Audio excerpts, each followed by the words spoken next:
मुसलमानों नमाज़ पढ़ो, खुदा जे तरफ ध्यान कयो। मुसलमानों नमाज़ पढ़ो, खुदा जे तरफ ध्यान कयो। दुनिया जे ड्रोह धोखे में न पंहिंजो वक़्तु ज़ियान कयो। मुसलमानों नमाज़ पढ़ो, पंहिंजे घर में घुराइण लाइ सॾु थिए अल्लाह जो जॾहिं, छॾे कमकार सभु ॻाल्हियूं, उथो ड्रोड़ो अदा ॾहीं। रखो पुख़्तो अक़ीदो ऐं पको पंहिंजो ईमान कयो। रखो पुख़्तो अक़ीदो ऐं पको पंहिंजो ईमान कयो। दुनिया जे ड्रोह धोखे में न पंहिंजो वक़्तु ज़ियान कयो। मुसलमानों नमाज़ पढ़ो, कयो निविड़त ख़ुदा जे दर, न थियणा कम बिथी पवंदा।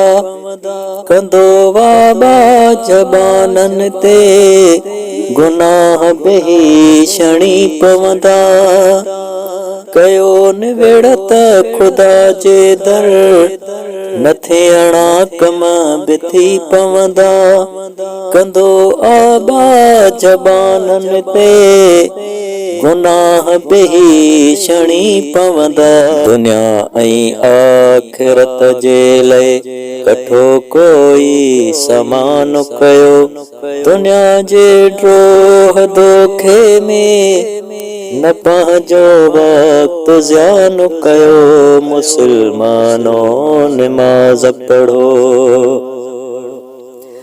क़यामत जे ॾिहाड़े ते पुछाणो सख़्तु थिए जंहिंजो। दुनिया में पढ़ण जे लाइ छो न तोखे वक़्तु थिए तंहिंजो।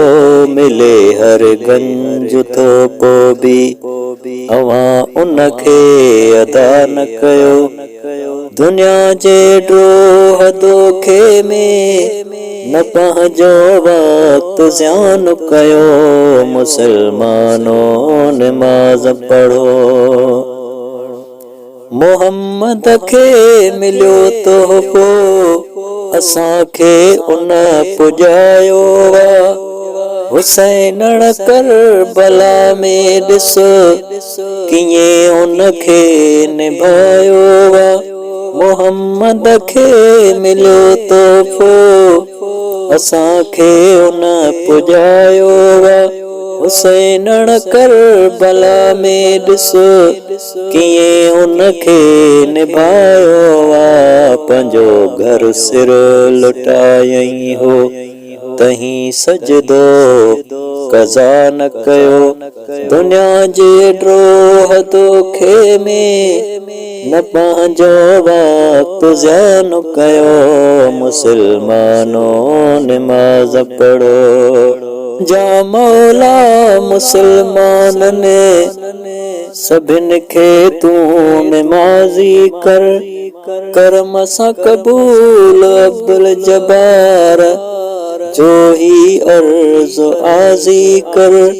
मुंहिंजा मौला मुसलमाननि मिड़नि खे तूं नमाज़ी करम सां क़बूल अब्दुल जब्बार जो ही अर्ज़ आज़ी कर। खसारे में अची अॼु अलाए छो मुसलमान पयो। दुनिया जे ड्रोह धोखे में न पंहिंजो वक़्तु ज़ियान कयो। मुसलमानों नमाज़ पढ़ो, खुदा जे तरफ ध्यान कयो। मुसलमानों नमाज़ पढ़ो।